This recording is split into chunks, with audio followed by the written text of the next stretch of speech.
In this video, I'll be talking about the history and lore of lapis lazuli and how its history contributes to and supports the spiritual benefits of this gemstone. So let's dive right in. How old is this stone? Well, of course, this stone is probably as old as the earth itself, but how long have we known about it? When was it discovered? I chose to start with lapis because of its ancient history. As one of the oldest known gemstones, lapis was said to be used for jewelry in prehistoric times and has been linked to multiple ancient cultures. The use and reverence for lapis goes back at least 6,000 years. In fact, the oldest lapis mine is in Afghanistan and has been producing high-quality specimens since about 7000 BC. How did lapis get its name? Well, first let's talk about the pronunciation. There are two ways to pronounce this stone. The first is lapis lazuli, and the second is lapis lazuli. It really depends on the region you live in, but the standard dictionaries in the United States place the stress of the second word on the first syllable, lapis lazuli. So there are many languages that contributed to the name of this stone.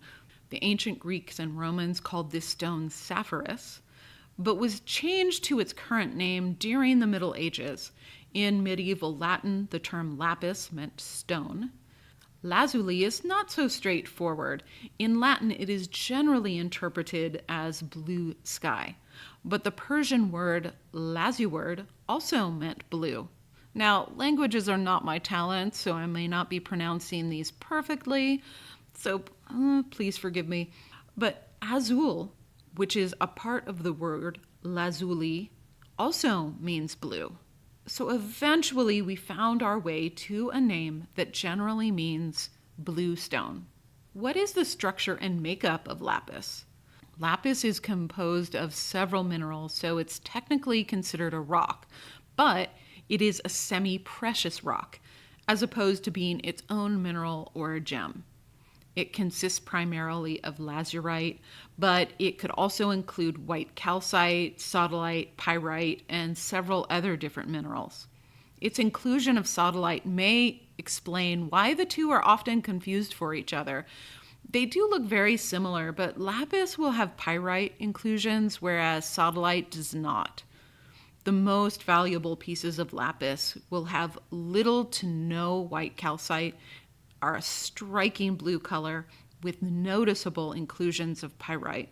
A high-quality piece of lapis looks like a deep blue, sparkly night sky. Where is lapis found today? So lapis is mined all over the world. The largest deposits can be found in Afghanistan, Russia, and Chile, but it's also mined in Angola, Myanmar, Canada, Pakistan, California, and Colorado. And I'd actually love to see a sample from a variety of the mines all together side by side so I could see the differences between them. But what this all means is that since it is mined all over the world and in so many different places, that lapis is easily accessible and reasonably affordable depending on the quality you prefer. Which cultures used lapis and why? As I mentioned before, it's believed that lapis was used to make jewelry in prehistoric times. In 4000 BC, lapis was used as a symbol of royalty in ancient Sumeria and was linked to the Sumerian goddess Inanna. In 3100 BC, ancient Egyptians used lapis in a wide variety of decorations, jewelry, and holy objects. They ground it to a powder to use as a cosmetic, and it's said to be one of Cleopatra's favorite eye colors. Lapis was also used to decorate the sarcophagus and funeral mask of King Tut. Starting around 22 BC, lapis was used to carve statues and holy relics in China. In the Middle Ages, it was ground and used as a pigment in ultramarine paint. Michelangelo used it to paint the skies when he painted the Sistine Chapel, and painter Vermeer used it in the famous painting Girl with a Pearl Earring. Lapis has been used throughout the ages to decorate palaces and churches. One such example is Lion's Hall in Catherine Palace in Russia. So, what are the stories or legends associated with Lapis?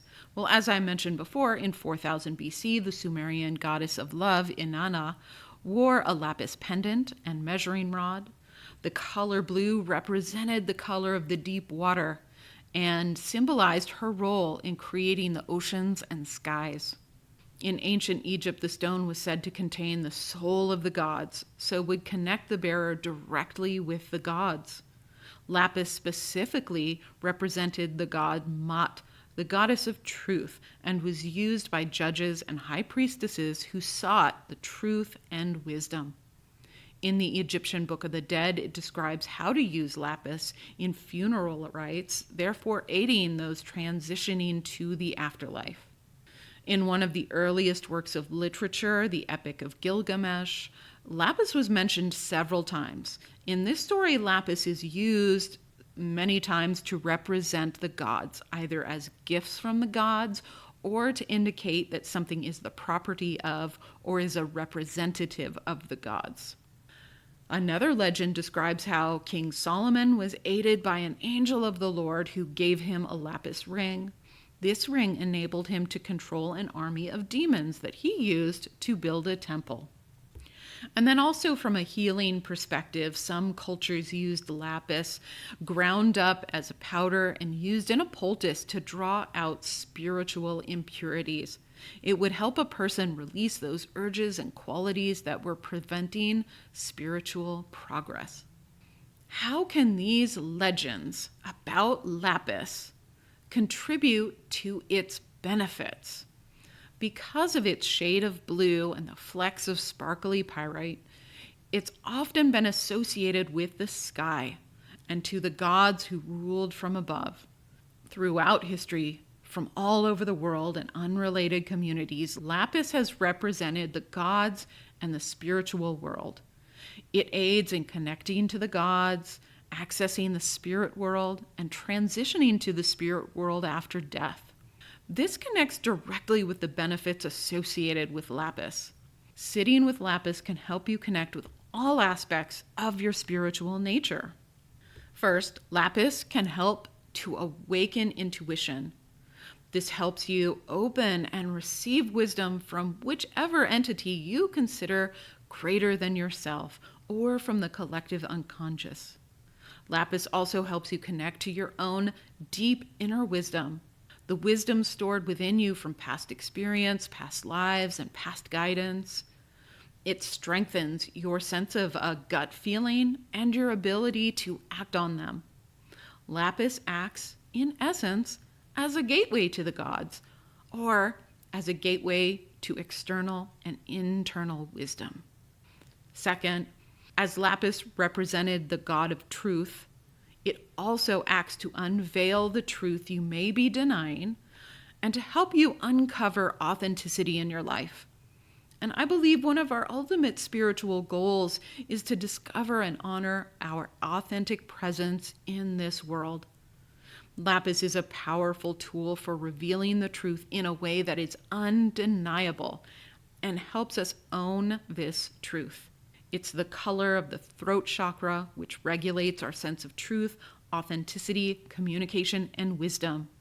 If you are in a stage of finding yourself, sharing your true self, or just acknowledging the truth within, lapis is a great stone to support this opening and ownership in your life. And then finally, lapis is a stone that helps with spiritual protection.